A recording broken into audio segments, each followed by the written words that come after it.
E Jesus está dizendo, isso é o reino. Olha que coisa maravilhosa. Precisamos resgatar essa dimensão de que no reino existe essa pegada do pertencimento. Não importa quem seja, a mensagem é venha. Jesus olha para as pessoas e disse, vocês que estão cansados, sobrecarregados, venham a mim, eu os aliviarei. Eu não sei onde você mora, não sei o que você faz, você está cansado? Venha a mim. Eu não sei quantos pecados você está carregando, você está sobrecarregado, venha a mim. Esse é o convite da graça. Jesus sentou um dia e disse assim, bem-aventurados os pobres de espírito, deles é o reino dos céus. Bem-aventurados os mansos, os humildes, os que choram. Veja que todas as bem-aventuranças são destinadas a grupos que naturalmente a sociedade põe para fora. Precisamos fazer essa leitura. Precisamos entender que é exatamente isto. Jesus disse, graças te dou, Pai, porque ocultaste essas coisas dos grandes entendidos e revelaste aos pequeninos, sim, porque assim te aprouve. E ele se volta para os seus seguidores e diz, não tenham medo, pequenino rebanho, aprouve a Deus destiná-los o reino dos céus. O reino de Deus é dos pequeninos, é dos quebrados, é dos colocados à margem, é dos que sabem que não podem salvar a si mesmos. Nós vemos nessas mensagens o que é o reino de Deus. Mas eu encontrei na minha caminhada homens apaixonados pelo reino de Deus. E como é bom. Eu me senti assim um privilegiado. Um dia eu fui chofer do Russell Shedd. Eu fiquei tão privilegiado, ao mesmo tempo tão preocupado. Eu falei, já imaginou se eu sofro um acidente? Já pensou de Narte? Russell Shedd envolvido num acidente, o pastor Marcos lá do seminário Betânia estava dirigindo. Mas como foi agradabilíssimo conversar com ele. O André sabe, né, André? Um dia eu levei seus pais para Panorama. A gente riu muito. Mas eu aprendi tanto naquele dia. Foi uma aula de conhecer o pai do André, a mãe do André. Apaixonados pelo reino. Pessoas que viveram e morreram pelo reino de Deus. Porque eles entenderam a grandiosidade. Mas eu ouvia dessas pessoas o seguinte, o reino de Deus não começa, o reino de Deus é eterno. E o reino de Deus não termina porque ele não tem fim. Ele nunca, ouçam bem, nunca ninguém sentou naquele trono a não ser ele. Teve um anjo metido a besta que quis sentar.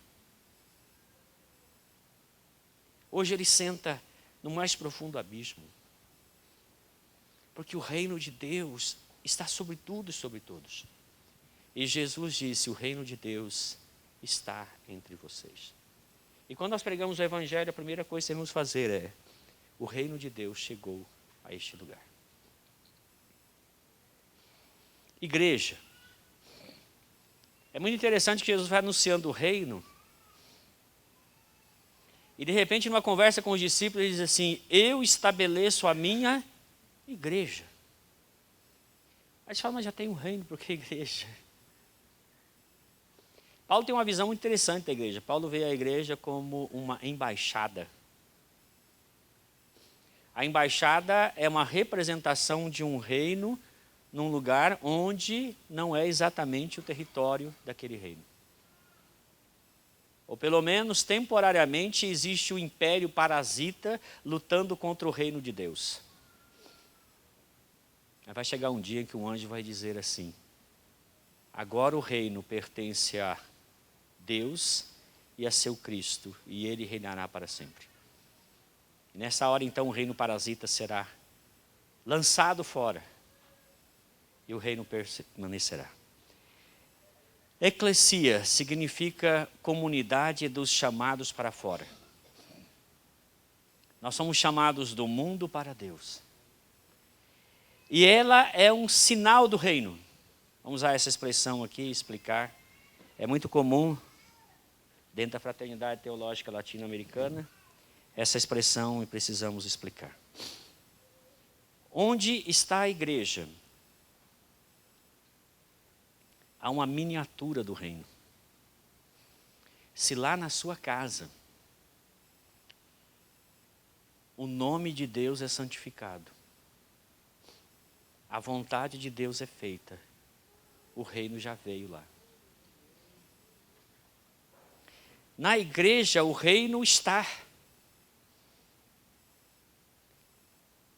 Eu creio que Timothy Keller deixou um legado maravilhoso para nós. Os seus escritos são fantásticos.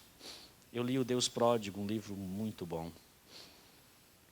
E num dos seus livros ele disse assim: o que diferencia a igreja de qualquer outra organização humana? O que diferencia a igreja da maçonaria, do Rotary Club, de qualquer outra organização humana? Ele disse: a presença do Salvador. Porque Ele está entre nós. Isso faz de nós um povo distinto, diferente, maravilhoso, porque o Senhor que adoramos vive entre nós, está em nós. Sendo a igreja a embaixada do reino de Deus, a igreja também é o povo do caminho. Nós estamos em missão, nós estamos andando, não estamos parados. E a igreja é esta maravilha dinâmica que Jesus Cristo criou. E se você for olhar na Bíblia, principalmente na teologia paulina e petrina, você vai descobrir que eles não definem a igreja. Não tem uma definição na Bíblia. Igreja é. Paulo usa metáforas. Pedro usa metáforas. Exatamente porque a igreja é algo assim tão complexo, maravilhoso e simples ao mesmo tempo, que palavras devem ser usadas metaforicamente. Paulo diz: a igreja é a lavoura de Deus. A igreja é o edifício de Deus. A igreja é o rebanho de Deus. A igreja é a noiva de Cristo. A igreja são essas pedras vivas, edificadas sobre o fundamento que é Jesus Cristo. Então, quando ele fala sobre essas ideias de igreja, eu fico imaginando como se o reino de Deus fosse o grande Atlântico, o grande oceano que temos aqui próximo de nós, ou podemos pensar no Pacífico, o Índico, tanto faz. Aquela grande massa de água. E a igreja e igrejas são como esses muitos rios, singrando os muitos lugares, desembocando no oceano. A igreja é parte do reino, o reino é mais que a igreja. Mas a igreja está no reino e está para o reino. É na igreja que os valores do reino são vivenciados. Porque eu posso crer nos valores do reino, mas eu tenho que estar num lugar para viver esses valores do reino. Para experienciar com outros antecipadamente o que é ser inserido no reino de Deus. C.S. Lewis falou muito sobre o céu. E tem uma história que ele conta que é interessante. Ele diz assim: imagina que você chega num lugar onde a grama é tão fina que corta os pés. Mas você chega lá e pesadamente pisa na grama, seus pés são cortados, você diz: que lugar horrível. Mas se você se preparar para andar leve, como que flutuando, você sentirá como se estivesse pisando num tapete macio. Ele disse: a realidade por vir é tão maravilhosa, que se nós não formos preparados aqui na terra para viver lá, nós não vamos conseguir viver lá. E a igreja é o lugar onde nós temos que vivenciar antecipadamente o que é viver a eternidade. Porque na eternidade nós vamos conviver com Abraão, Isaac e Jacó. Aqui eu vivo com Dinarte, com Norma, com Iraci, com Joe. Eu vivo com vocês. E aí nesse exercício eu vou me preparando para quando eu chegar lá, ao invés de pisar em gramas que cortam meus pés, pisar suavemente nas gramas celestiais. Olha que interessante isso que ele está nos dizendo. Um homem apaixonado pelo reino de Deus. Em seu livro Igreja Centrada, agora faltou aqui, Igreja Centrada mesmo. O Timothy Keller diz que a igreja é um organismo organizado. Nunca subestime a noiva do Cordeiro. Quem subestimou, perdeu. Porque o Cordeiro cuida dela. Porque ela é um organismo, ela é seu corpo. E o corpo é uma maravilha. Imagina o corpo de Cristo. A igreja é essa coisa maravilhosa, né? Missão é uma palavra, não é bíblica, tá, gente? Não tem a palavra missão na Bíblia. Nós poderíamos usar ta erga, talvez a obra, mas missão é uma palavra latina. E diz que Deus tem uma missão e a igreja tem a sua própria missão, mas que a missão da igreja é derivada da missão de Deus. A missão da igreja é, dentro das devidas proporções, uma continuação da missão do Messias. Em outras palavras, cristão é um Cristo pequeno. É um Cristo em miniatura. E assim, quando nós cremos em Jesus, nós não somos imediatamente arrebatados para o céu, para os coros celestiais. Nós somos aqui deixados para cumprir uma missão. E a missão é dar continuidade ao que ele fez. Não no sentido de salvar, porque somente ele é salvador, mas de proclamar a sua salvação, de viver essa salvação, de fazer com que essa salvação que nos alcançou, alcance outro através de nós. São os seus braços que abraçam, são os seus pés que se movem, são os seus olhos que veem. E ao cumprir a missão, dando continuidade ao que o Messias fez, nós temos que olhar o cego que não nos vê. Nós temos que ir em direção ao paralítico que não consegue vir até nós. E é nesse sentido que a igreja continua a obra do Messias. E é na igreja o lugar onde o caniço quebrado é restaurado. Meu pai era um construtor. E um dia ele falou para mim: filho, eu andei 23 anos nas trevas, perdido. Jesus me encontrou. Ele fala 23 desde que ele saiu da Paraíba, veio para o Rio de Janeiro, depois do Rio de Janeiro para o Mato Grosso. Dos 17 aos 40 anos ele diz: eu perambulei, mas a salvação veio e me alcançou. Perdido andei na escuridão, mas Cristo me encontrou. E com a luz do seu amor as trevas dissipou. É exatamente isso que Jesus faz. Um alcoólatra, um homem violento que bate na mulher, bate nos filhos. Jesus encontrou aquele paraibano arretado e falou para ele: calma aí, não é assim não. Caniço quebrado. Um pavio que fumega. A igreja foi lá, abraçou, trouxe. As pessoas falavam assim: você é filho de Saruê? Sabe o que é Saruê, né? Aqueles gambazinhos branquinhos. Porque a gente era tudo branquinho, loirinho, parecia uns gambazinhos. E o Saruê velho era meu pai. É exatamente a igreja esse lugar onde o reino de Deus que veio até nós faz uma agência de salvação, uma maternidade, uma escola. Martinho Lutero disse: igreja é mãe e é também escola. E a missão da igreja é exatamente acolher, abrir as portas, dizer: venham, e se vocês não virem, a gente vai até vocês. Nós vamos trazer vocês. E se precisar, a gente vai trazer no tapa, mas a gente vai trazer. Porque Jesus mandou. Isso tudo mostra o quê? O desejo de Deus de incluir todos. Porque todos têm espaço na mesa. Os teólogos, principalmente os reformados, usam uma expressão chamada analogia fidei, que significa a analogia da fé. Basicamente, tem muitas feições essa concepção. Basicamente é o seguinte, nós temos que ler a Bíblia,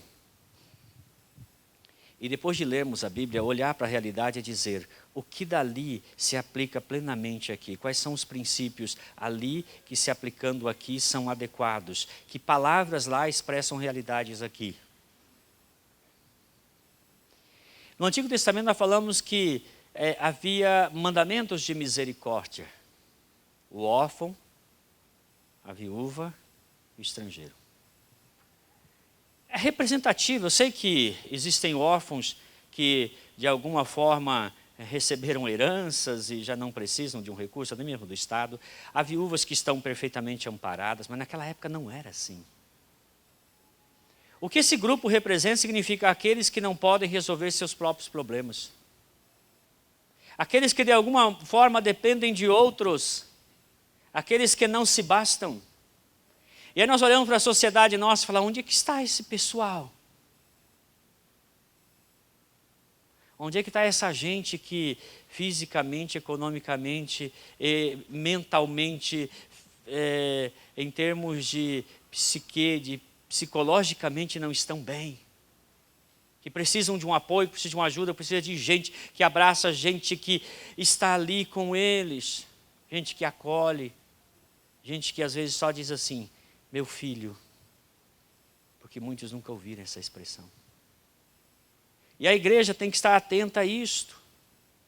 E Paulo diz aos Gálatas assim, olha, quando eu saí pregando o evangelho, eu lembrei da exortação que os apóstolos fizeram para mim, não se esqueça dos pobres. Não se esqueça dos que não podem ser esquecidos. Não se esqueça do que a sociedade esquece com muita facilidade. E Tiago 1,27. Irmãos, ler Tiago é uma tortura. Eu confesso. Não tem um dia que eu leia Tiago que ele fala bem de mim. Ô irmãozinho. Aí estamos lendo, chega em 1,27, ele fala assim, olha, a religião perfeita para com Deus é visitar os órfãos e as viúvas nas suas necessidades e guardar-se impuro da contaminação do mundo. Aí você fala, mas Tiago, eu achei que era ir na igreja, erguer as mãos, ficar igual um limpador de para-brisas, ouvir sermões e decorar versículos bíblicos. E Tiago falou, não é bem assim não. Isso até pode entrar no pacote, mas cuide das viúvas. Olhe para os órfãos. O estrangeiro. Tem bastante haitiano chegando em Valinhos. Volta e meia a gente vê aquele sotaque francês, né? Aquele jeito de falar, estão ali. Precisamos ir a eles. Mas agora vamos estender. Pessoas atípicas e suas famílias. Será que não podemos, por analogia fidei, entender que Jesus está dizendo, olha para eles. Vá a eles. Traga-os pelas mãos. Senta com eles. Chora com eles.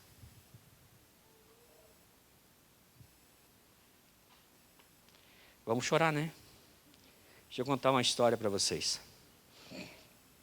Esses 4 homens aí, eu não arrisco dizer que são lindos, porque de fato não são. São meus irmãos. Esse de camisa riscadinha ali, chama-se Adalberto. Ninguém sabe porque ele se chama Adalberto. E que só meu pai. Esse parecendo boiadeiro ali é Justino. Justino é o nome do meu avô. Foi dado em homenagem a meu avô. O de azul chama-se Alain. Eu não sei onde meu pai estava quando colocou esse nome nesse cara. O roxo sou eu. Meu nome é Marcos. Em homenagem ao engenheiro que ajudou meu pai quando o Justino esteve doente. Esse engenheiro foi muito importante na vida da minha família. Chamava-se Marcos Vinícius. E Deus honrou Marcos colocando meu nome em homenagem a ele. Mas esse homem de branco. O Evangelho chegou a nós em 1966. Josué, o de branco, nasceu em 67. Meu pai colocou o nome Josué, que significa Jeová é salvação. Mas Josué era neuroatípico. Viveu 51 anos, morreu em 2018, por complicações da sua saúde. José tinha uma característica muito peculiar.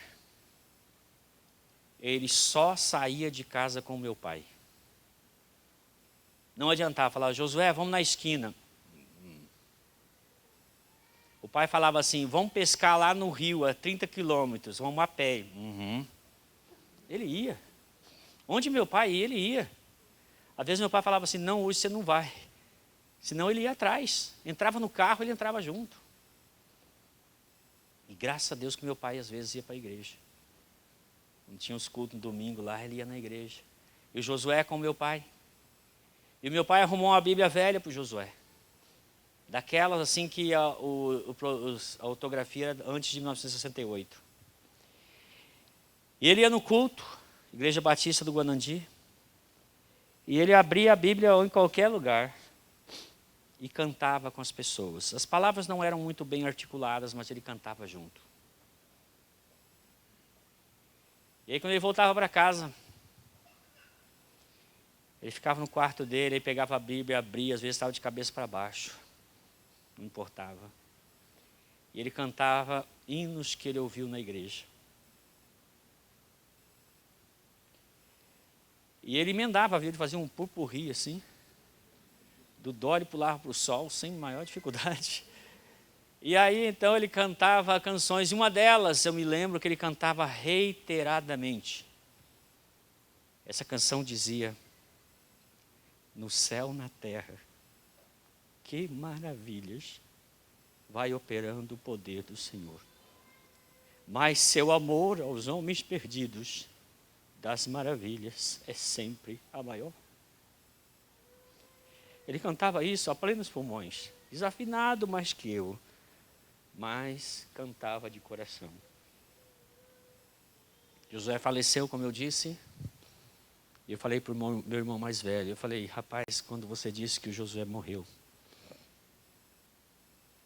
eu me lembrei que nós não fomos justos com ele, nós não fomos bons. Nós não chamávamos ele de neuroatípico, nós chamávamos de retardado. Nós não tratamos bem esse nosso irmão. Mas eu fiquei imaginando. Imaginar pode, né? Josué chegando nos céus. E o xará dele, porque o nome de Jesus é derivado de Josué. O xará dele chegou para ele assim, falando, vamos cantar? No céu, na terra. Que maravilhas. Vai operando o poder do Senhor. Mas seu amor aos homens perdidos, das maravilhas, é sempre a maior. Josué foi alcançado, apesar de nós, porque a graça de Deus o alcançou. Eu imagino que ele deve estar sentado à mesa, nos esperando cada um de vocês. Eu tenho certeza que a obra de Deus foi tremenda em sua vida.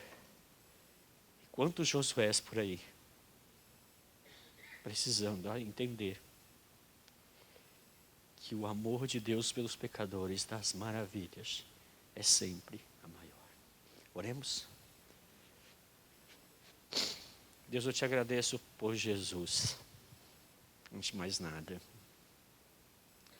Pelo Evangelho da salvação, pelo reino que veio a nós. Pela igreja, essa comunidade imperfeita, mas amada do Senhor.